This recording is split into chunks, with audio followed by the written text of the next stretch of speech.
WhatsApp everyone, কি অবস্থা? কেমন আছেন সবাই? আশা করছি আপনারা সবাই খুবই ভালো আছেন। আজকের এই ভিডিওতে আমরা একটি রোমাঞ্চকর সাপের মুভি দেখব, যার নাম মিউট্যান্ট পাইথন। আর মুভিটিতে যে নামগুলো বলবো সেগুলো একটু মনে রাখার চেষ্টা করবেন, তাহলে এতে আপনাদেরই বুঝতে সুবিধা হবে। তো মুভিটিতে আমরা দেখব একটি গ্রাম, যেখানে সেই গ্রামের মানুষগুলো অন্ধবিশ্বাসের জোরে একটি ভয়ানক পাইথন সাপকে তাদের দেবতা বলে মনে করত। কিন্তু সেই সাপটি মূলত তাদের কোনো দেবতাই ছিল না, উল্টো সেই গ্রামের মানুষগুলোকে ধরে ধরে খেয়ে ফেলতো। যাই হোক, আমি আপনাদের সামান্য একটু ধারণা দিয়ে রাখলাম, বাকিটা যদি আপনারা পুরো ভিডিও দেখেন তাহলে বুঝতে পারবেন। আর আশা করি আপনারা ভিডিওটি ধৈর্য সহকারে পুরোটা দেখবেন এবং সেই সাথে এনজয় করবেন। গল্পের শুরুতে আমাদের একটি গ্রাম দেখানো হয়, যেখানের মানুষজন প্রতি 20 বছর পর পর তাদের পূর্ব প্রজন্মদের কবর খুঁড়ে মৃতদেহর ময়লা পরিষ্কার করত। তো একবার দুইজন লোক কবরে যায় মৃতদেহের ময়লা পরিষ্কার করতে। তখন তারা মৃতদেহগুলোর আর পরিষ্কার করতে গিয়ে একটি অদ্ভুত ধরনের বস্তু পায়। এরপরে তাদের মধ্যে একজন সেটা হাতে নিয়ে দেখে যে আসলে এই জিনিসটা কি। আর ঠিক তখনই একটি সাপ এসে তার ঘাড়ে কামড় দিয়ে বসে। আর তখন সেখানে অসংখ্য সাপ চলে আসে এবং তাদের ঘিরে ধরে। তবে এর মধ্যে যাকে সাপে কামড় দিয়েছে সে ওখান থেকে পালিয়ে আসে, কিন্তু বাকি একজন সেখানে আটকা পড়ে যায়। তো যে লোকটিকে সাপে কামড় দিয়েছে সেই লোকটি বাইরে আসার পর তাকে দেখে সবাই প্রচন্ড ভয় পেয়ে যায়। আর সবাই বিগ পাইথনের কাছে ক্ষমা চাইতে থাকে, কারণ তারা মনে করে এই বিগ পাইথন তাদের দেবতা। এরপরে ওই লোকগুলোর মধ্যে একজন সেই কবরে যায়, আর সে গিয়ে দেখে আরেকজন যে লোক ছিল তাকে অনেকগুলো সাপ মিলে মেরে ফেলেছে। কিন্তু তখন সেই লোকটি ঘাড় ঘুরিয়েই দেখে সেখানে সেই বড় পাইথন সাপটি চলে এসেছে। আর লোকটি এখান থেকে পালাবার আগেই পাইথন সাপটি তাকে খেয়ে ফেলে। এরপরে সিনেমার গল্প নিয়ে যাওয়া হয় 10 বছর পর, আর তখনও তারা সেই পাইথন সাপকে তাদের দেবতা বলেই মনে করত। তো তখন তারা তাদের রিচুয়ালস মতো বড় পাইথন সাপটিকে খুশি করার জন্য একটি মেয়েকে বলি দিচ্ছিল, যার কারণে তার গায়ে আগুন লাগিয়ে দেয় যাতে সে জ্যান্ত পড়ে যায়। কিন্তু তখনই সেখানে বড় পাইথন সাপটি চলে আসে, আর তা দেখে গ্রামের সবাই তার কাছে হাঁটু গেড়ে ক্ষমা চাইতে থাকে। কিন্তু এই পাইথন সাপটি করে কি, উল্টো তাদের উপরই হামলা করে দেয় এবং এক এক করে সবাইকে মারতে থাকে। এরপরে সিনেমার গল্প ঘুরিয়ে নিয়ে যাওয়া হয় লিন নামের একটি ছেলের কাছে, যে তার বোনকে নিয়ে সাপের মাংস খাচ্ছিল। আর তাদের গ্রামে সাপের মাংস খাওয়া ছিল একটি জঘন্যতম অপরাধ। তো এরপরে তাদের মা দেখে ফেলেছে যে তারা সাপের মাংস খাচ্ছে, আর এটা দেখার পর তার মা প্রচন্ড রেগে যায়, কারণ গ্রামের কেউ যদি জেনে যায় যে তারা সাপের মাংস খেয়েছে তাহলে এটা নিয়ে বিশাল বড় সমস্যায় পড়ে যাবে। তাই তাদের মা সেই সাপের মাংসগুলোকে মাটি চাপা দিয়ে রাখে এবং বড় পাইথন সাপের কাছে ক্ষমা চেয়ে নেয়। তখন লিন বাইরে এসে বলে, তোমরা এখনো সেই অন্ধবিশ্বাস নিয়ে বেঁচে আছো? কিন্তু তার মা তাকে এ কথার কোনো জবাব দেয় না, উল্টো তাকে বলে, বাকি যে সাপগুলো আছে তোমার কাছে সেগুলো জঙ্গলে ছেড়ে দিয়ে এসো। এরপরে অন্যদিকে আবার গ্রামের যে সর্দার, তার ছেলের বিয়ে ছিল ওই দিন, আর এই কারণে লিনের মা সেই বিয়ের অনুষ্ঠানে যায়। কিন্তু তার কাছে কোনো আমন্ত্রণ পত্র না থাকায় তাকে সেই বিয়ের অনুষ্ঠানে ঢুকতে দেয় না। কিন্তু তখন একটি মেয়ে আসে যার নাম ছিল চুনহুয়া, আর এর কাছেও আমন্ত্রণ পত্র ছিল না। কিন্তু এরপরও ওখানে বসে থাকা লোকটি তাকে ভিতরে ঢুকতে দেয়। আর ওইদিকে লিন তার বোনকে নিয়ে জঙ্গলে যায়। তখন তারা দেখে গ্রামের সর্দারের ছেলে বেন হুই এবং তার গার্লফ্রেন্ড সিউ চানকে গ্রামের দিকে যেতে। এরপরে তারা গ্রামে আসলে বেশ জাঁকজমক করে তাদের বিয়ে হয় এবং সেই উপলক্ষে সেই দিন রাতে তারা একটি পার্টির আয়োজন করে। আর এই পার্টিতে চুনহুয়া একটু বেশি ড্রিঙ্ক করে ফেলেছিল, যার ফলে তার অবস্থা অনেক খারাপ হয়ে যায়। আর ওইদিকে আমরা জঙ্গলের ভিতরে পাইথন সাপটিকে যেতে দেখি। তো এরপরে চুনহুয়ার অবস্থা খারাপ দেখে সর্দার তাকে এখান থেকে বের করে দিতে বলে। তাই বেন ইউ নামের একজন তাকে বাইরে দিয়ে আসে। আর বেন ইউ হচ্ছে ওই যে বিয়ের আমন্ত্রণ পত্র নেওয়ার জন্য যে লোকটি বসেছিল তার ছেলে, আর ওই লোকটি মূলত সর্দারের আপন ভাই। তো এরপরে চুনহুয়া জঙ্গলের ভিতরে যায়। তখন সর্দারের ভাই মানে বেন ইউর বাবা তার সাথে জোর জবরদস্তি করে তাকে রেপ করার চেষ্টা করে। আর আমরা তখন অপর পাশে লিনকেও দেখি, সে মূলত তার কাছে বাকি যে সাপগুলো ছিল সেইগুলো ছাড়তে এসেছে। এরপরে চুনহুয়ার সাথে যখন বেন ইউর বাবা জোর জবরদস্তি করছিল তখন চুনহুয়া দেখতে পায় সেই পাইথন সাপটি নদী থেকে উঠে আসছে, এবং সে কিছু বলার আগেই সাপটি বেন ইউর বাবাকে পেঁচিয়ে নদীর ভেতরে নিয়ে যায়। লিনও তখন সেখানে চলে আসে, কিন্তু ততক্ষণে সাপটি বেন ইউর বাবাকে মেরে ফেলেছিল। এরপরে সেখানে গ্রামের সকলেই চলে আসে। তখন চুনহুয়া সবাইকে বলে যে বেন ইউর বাবাকে পাইথন সাপ মেরে ফেলেছে। তখন বেন ইউ জিজ্ঞেস করে, আমার বাবা এখানে কি করতে এসেছিল? তখন চুনহুয়া বলে, সে আমার সাথে জোর জবরদস্তি করে আমাকে রেপ করতে চেয়েছিল। কিন্তু বেন ইউ এ কথা বিশ্বাস করে না, উল্টো সে চুনহুয়া হুয়াকে আজে বাজে কথা বলতে থাকে। তখন এটা দেখে লিন বেন ইউকে আটকানোর চেষ্টা করে, যার ফলে তাদের দুজনের ভিতরে ফাইট শুরু হয়ে যায়। কিন্তু ওখানে বেন ইউর অনেক লোকজন ছিল, তাই তাদের সাথে লিন পেরে ওঠে না। তখন সবাই মিলে লিনকে প্রচন্ড মারে। এরপরে অন্যদিকে গ্রামের সর্দার সবাইকে নিয়ে আলোচনায় বসে, কারণ এই বড় পাইথন সাপটি 10 বছর পর এই গ্রামে এসেছে। তাই গ্রামের সর্দার বলে এই সাপকে আটকানোর জন্য তাদের পূর্ব প্রজন্মদের পথ অবলম্বন করতে হবে, মানে এমন একটি নিখুঁত মেয়েকে বলি দিতে হবে যার নামের প্রথমে ডোং নাম আছে। আর নিখুঁত বলতে বোঝানো হয়েছে একদম বিশুদ্ধ, মানে বলিতে যেমন লাগে আর কি। তো তখন বেন ইউ সর্দারকে লিনের বোনের কথা বলে, কারণ লিনের বোনের নামের প্রথমে ডোং নাম রয়েছে। তখন তারা পরিকল্পনা করে লিনের বোনকে কিডন্যাপ করবে। এরপরে একদিন লিনের মা যখন পাইথনের পূজা করছিল, তখন বেন ইউ তার দলবল নিয়ে লিনের বোনকে কিডন্যাপ করার জন্য চলে আসে। আর লিনের বোনের নাম ছিল জিয়াং। তো ওরা যখন জিয়াংকে কিডন্যাপ করে নিয়ে যাচ্ছিল, তখন জিয়াংকে বাঁচানোর জন্য লিন চলে আসে। আর তখন তাদের মধ্যে এক প্রকার ফাইট শুরু হয়ে যায়। কিন্তু লিন যেহেতু একা ছিল, তাই সে এবারও বেন ইউদের সাথে পেরে ওঠে না। আর এরপরে ওরা জিয়াংকে নিয়ে এখান থেকে চলে যায়। এরপরে জিয়াংকে সর্দারের কাছে নিয়ে আসা হয়। তখন সর্দার বলে 5 দিন পরে আমরা জিয়াংকে বলি দেব। তখন জিয়াং সর্দারের কাছে অনেক অনুরোধ করে তাকে ছেড়ে দেওয়ার জন্য, কিন্তু সর্দার তার কোনো কথাই শোনে না। এরপরে সিউ চান বেন হুইর কাছে জিজ্ঞেস করে ওই মেয়েটিকে তারা কেন ধরে এনেছে। তখন বেন হুই তাকে বলে পাইথন সাপটি যখন গ্রামে এসে লোকজনকে মারতে থাকে, তখন গ্রামের লোকজন ডোং নামের একটি বিশুদ্ধ মেয়েকে বলি দেয়। আর এতে করে পাইথন সাপ সামনের 10 বছরের মধ্যে কারো কোনো ক্ষতি করে না। তখন সিউ চান বেন হুইকে বলে তুমিও অন্ধবিশ্বাসীদের মতো এটা বিশ্বাস করো। এ কথা বলে সিউ চান জিয়াংকে সারানোর জন্য যেতে চায়, কিন্তু তখন বেন হুই তাকে এটা করতে দেয় না, কারণ এর জন্য তাকেও শাস্তি পেতে হতে পারে। এরপরে অন্যদিকে লিন লুকিয়ে লুকিয়ে জিয়াংকে বাঁচানোর জন্য চলে আসে, কিন্তু তখনই বেন ইউ এটা টের পেয়ে তার দলবল নিয়ে হাজির হয়ে যায়। এরপরে তারা সবাই মিলে আবারও লিনকে প্রচুর মারতে থাকে। তখন লিন তাদের হাত থেকে বাঁচার জন্য ওখান থেকে পালানোর চেষ্টা করে, কিন্তু পালাতে গিয়ে সে ভুল করে সিউ চানের রুমে চলে আসে। কিন্তু সিউ চান তখন পুরো বিষয়টি বুঝতে পারে যে এ আসলে জিয়াং এর ভাই, তাই সে লিনকে সাহায্য করে তাকে তার আলমারিতে লুকিয়ে রাখে। কিন্তু তখন আবার বেন ইউ এখানে চলে আসে। আর তখন সিউ চান তাদের বলে বিনা অনুমতিতে তার রুমে আসার জন্য তাদের সবার নামে কমপ্লেন করবে। তখন এটা শুনে বেন ইউ ওখান থেকে চুপচাপ চলে যায়। এরপরে লিন বাইরে বেরিয়ে আসে এবং সিউ চানকে ধন্যবাদ জানায়, কিন্তু এরপরে সিউ চান তাকে বোঝায় তুমি এভাবে তোমার বোনকে বাঁচাতে পারবে না। তখন লিন তাকে জিজ্ঞেস করে তোমার কাছে কি কোনো পরিকল্পনা আছে। তখন সিউ চান বলে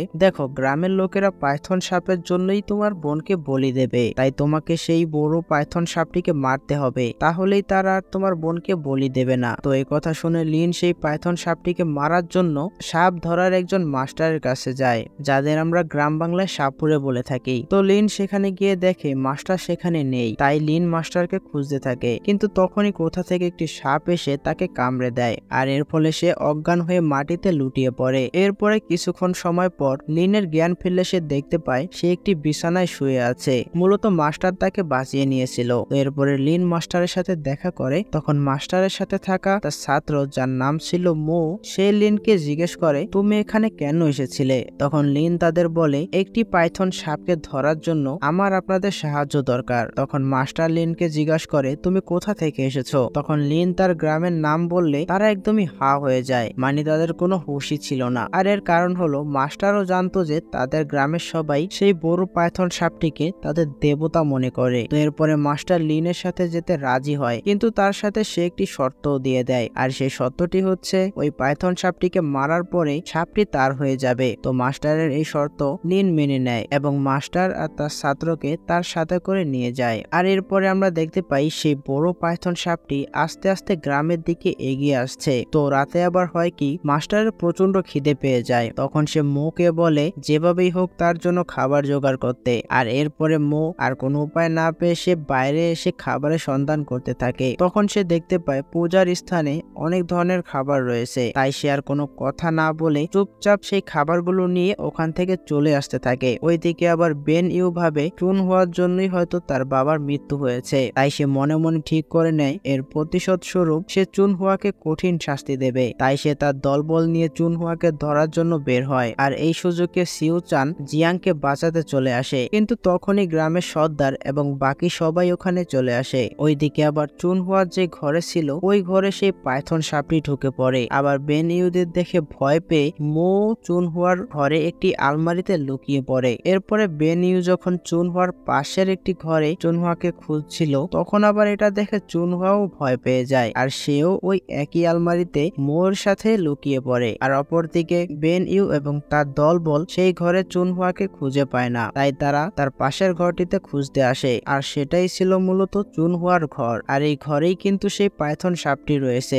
এরপরে বেন ইউ তার একজন লোককে ওই ঘরটিতে পাঠায় চুনহুয়াকে খোঁজার জন্য, কিন্তু তখনই সেই বড় পাইথন সাপটি তার সামনে চলে আসে, যা দেখে তার অবস্থা খুবই খারাপ হয়ে যায়। আর তখন বেন ইউ এর কোনো সাড়া শব্দ না পেয়ে সে নিজেই ওই ঘরটির ভিতরে ঢুকে পড়ে। আর ঘরের ভিতরে ঢুকে সে যা দেখলো তাতে তার অবস্থাও খুবই খারাপ হয়ে যায়। তো সে দেখতে পায় ওই বড় পাইথন সাপটি তার লোককে আস্ত গিলে খাচ্ছে। আর এই সুযোগে মো চুনহুয়াকে নিয়ে ওখান থেকে পালিয়ে যায়। এরপরে বেন ইউ আর তার দলবল ওখান থেকে যখন ভেগে যাচ্ছিল তখন পাইথন সাপটি তার আরেকজন লোককে পেঁচিয়ে ওখানেই মেরে ফেলে। এটা দেখে বেন ইউ তো আরো বেশি ভয় পেয়ে যায় এবং সে ভয় পেয়ে দৌড়ে সর্দারের কাছে এসে পড়ে। আর সর্দার তখন বেন ইউর মুখ থেকে এই সমস্ত ঘটনা শুনে সে ঠিক করে কালকেই তারা জিয়াংকে বলি দেবে। এরপরে অন্যদিকে মাস্টারও পাইথন সাপটিকে ধরার জন্য তার পরিকল্পনা মতো ফাঁদ পাততে থাকে। এরপরে মাস্টার, লিন এবং মু তারা তিনজনে মিলে পাইথন সাপের গুহাটি খুঁজে বের করে। তখন তারা একটি টোপ দিয়ে পাইথন সাপটিকে বের করার চেষ্টা করে, কিন্তু সাপটি উল্টো মোকে ভেতরের দিকে টেনে নিয়ে যেতে থাকে। আর তখন মাস্টার এবং লিন তাকে টেনে বাইরে নিয়ে আসে। এরপরে মাস্টার একটি গাছের উপর উঠে বসে বিন বাজাতে থাকে, আর অন্যদিকে লিন এবং মো সাপের গুহার সামনে অনেক ধোঁয়া সৃষ্টি করে, যার কারণে সাপটি আস্তে আস্তে গুহা থেকে বেরিয়ে আসে এবং সে বাইরে এসে মোকে ধাক্কা দিয়ে দূরে ফেলে দেয় এবং লিনকে ধাওয়া করতে থাকে। আর লিনও তাকে ঘুরিয়ে ফিরিয়ে মাস্টারের কাছে নিয়ে আসে। তো মাস্টার এক ধরনের বন্দুক দিয়ে সাপটির পিঠে একটি হুক লাগিয়ে দেয় এবং এরপরে পাইথন সাপটি যখন মাস্টারকে মারতে আসবে তখনই মাস্টার বুদ্ধি খাটিয়ে একটি গাছের সাথে সাপটিকে পেঁচিয়ে দেয়, কিন্তু তাতেও কোনো লাভ হয় না। উল্টো সাপটি মাস্টারের উপর হামলা করার জন্য তার দিকে এগিয়ে যেতে থাকে, কিন্তু মাস্টার একটি ধোঁয়ার বোম সাপটির দিকে ছুড়ে দেয় আর এর ফলে সাপটি সেখানেই মাটিতে লুটিয়ে পড়ে। তো এটা দেখার পরে মো ভাবে সাপটি হয়তো মারা গেছে, তাই সে সাপটির চামড়া কাটতে শুরু করে, কিন্তু তখনই সাপটি আবার উঠে পড়ে। আসলে সাপটি তখনও মারা যায়নি। তো এরপরে সাপটি আবার লিনকে ধাওয়া করতে থাকে আর মো এবার সাপটির উপরেই আটকা পড়ে যায়। সিনেমার এই সিনটা একটু ফানি টাইপের, যা আপনারা যদি পুরো মুভি দেখেন তাহলে বুঝতে পারবেন। তো এরপরে লিন একটি গাছের পিছনে লুকানোর চেষ্টা করে আর তখন সাপটি গাছে উঠতে গেলে মো সাপটির উপর থেকে নিচে পড়ে যায়। তখন লিন আর মো যেখানে ফাঁদ পাতা ছিল সাপটিকে সেখানে নিয়ে যেতে থাকে আর তখন পাইথন সাপটিও ভয়ানকভাবে তাদের পিছু করতে থাকে। তো তারা যখন সেই ট্র্যাপের সামনে চলে আসে তখন লিন সাপটিকে ট্র্যাপের উপরে নিয়ে যায় আর মো ট্র্যাপটি অ্যাক্টিভেট করে দেয় আর এর ফলে সাপটি ভয়ঙ্করভাবে সেখানে ফেসে যায়। এরপরই আমরা মাস্টারের কথা শুনে বুঝতে পারি সে আসলে এই পাইথন সাপটির চামড়ার জন্য তাকে ধরতে রাজি হয়েছিল। তো তখনই আবার সিউচান এখানে চলে আসে এবং সে লিনকে তাড়াতাড়ি করে গ্রামে যেতে বলে, কিন্তু মাস্টার তো কোথাও লড়বে না। তার কথা হলো সে সাপটির চামড়া নিয়ে এখান থেকে চলে যাবে। তখন সিউচান মাস্টারকে বুঝিয়ে বলে আমরা আসলে গ্রামবাসীকে এটা বোঝাতে চাই যে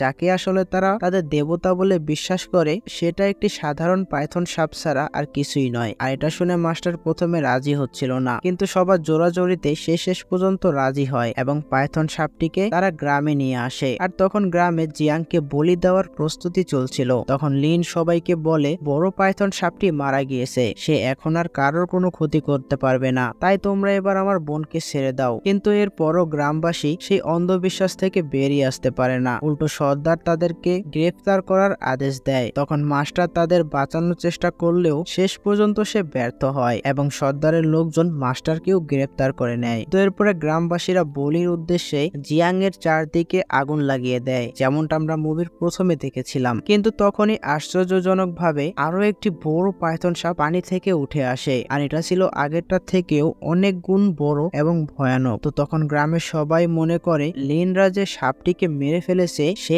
এখনো মরেনি, তাই তারা সবাই হাত জড়ো করে এই পাইথন সাপটির কাছে ক্ষমা চাইতে থাকে। কিন্তু পাইথন সাপটি তাদের এক এক করে মারা শুরু করে এবং ঘর বাড়ি ভেঙে যাকে সামনে পাচ্ছিল তাকেই মেরে ফেলছিল। কিন্তু মাস্টার তখন সাপটিকে তার পিছনে নিয়ে আসে এবং লিন আর মো কয়েকটি গান পাউডারের বাক্স নিয়ে মাস্টারের সামনে রেখে দেয়। আর পাইথন সাপটি যখন সেই গান পাউডারের কাছে চলে আসে তখনই মাস্টার সেগুলো ব্লাস্ট করে দেয়। আর এর ফলে পাইথন সাপটির শরীরে আগুন লেগে যায়। কিন্তু তখনই সাপটি জিয়াংকে সাথে নিয়ে নদীতে চলে যায়। আর এই দৃশ্য দেখে লিন কষ্টে ভেঙে পড়ে। এরপরে মাস্টার, মো এবং লিন সিদ্ধান্ত নেয় তারা এই পাইথন সাপটিকেও মেরে ফেলবে। তাই তারা পরিকল্পনা মতো অনেকগুলো বোমা এবং কিছু গান পাউডার নিয়ে বেরিয়ে পড়ে। আর অন্যদিকে সেই পাইথন সাপটি জিয়াংকে কোনো এক গুহায় এনে ফেলে। আর আমরা দেখতে পাই জিয়াং এখনো জীবিত ছিল। এরপরে পাইথন সাপটি যখন ঘুমিয়ে পড়ে তখন জিয়াং ওখান থেকে পালানোর চেষ্টা করে। কিন্তু তখনই সেখানে মাস্টার, মো, লিন এবং সিওচান চলে আসে। আর তারা এখানে এসে এই পাইথন সাপটির অনেকগুলো ডিম দেখতে পায়। তাই মাস্টার পরিকল্পনা করে এগুলো বোম দিয়ে উড়িয়ে দেবে, কারণ এই ডিম থেকে যদি একবার বাচ্চা বেরিয়ে আসে তাহলে তার আর কেউই জীবিত থাকবে না। তো মাস্টারের পরিকল্পনা মতো মো এখানে বোমা সেট করতে থাকে। কিন্তু তখনই এখানে সেই পাইথন সাপটি চলে আসে। আর এটা দেখে মো সেই বোমাগুলোতে আগুন লাগিয়ে দেয় এবং মাস্টারও একটি বন্দুক দিয়ে সাপটির উপর ফায়ার করতে থাকে। কিন্তু তখন লিন জিয়াং এর আওয়াজ শুনতে পায়। তাই সে জলদি করে বোমাগুলোর আগুন নিভিয়ে দেয়, কারণ জিয়াং ওখানেই লুকিয়ে ছিল। এরপরে ওই সাপটি মাস্টারকে ধাওয়া করে, কিন্তু মাস্টার কোনো রকমে নিজেকে বাঁচিয়ে নেয়। কিন্তু এর মাঝে আবার সিউচান সাপটির সামনে ফেসে যায়। তখন লিন এসে তাকে বাঁচিয়ে নেয়। আর এরপরে মাস্টারও মোকে নিয়ে এখান থেকে পালানোর চেষ্টা করে। আর শেষ পর্যন্ত তারা সবাই আবারও একসাথে হয়ে যায়। কিন্তু তখনই সাপটি আবার লিনের উপর হামলা করে। আর এরপরে লিন দেখতে পায় সেখানে একটি বোম পড়ে রয়েছে। তখনই লিন সেই বোমটি সাপের দিকে ছুঁড়ে মারে। আর সিউচান গুলি করে সেটা ব্লাস্ট করে দেয়। এর ফলে পাইথন সাপটি কিছুক্ষণের জন্য শান্ত হয়। আর এই সুযোগে তারা সবাই ওখান থেকে পালানোর চেষ্টা করে। কিন্তু তখনই পাইথন সাপের জ্ঞান ফিরে আসে এবং তাদের দিকে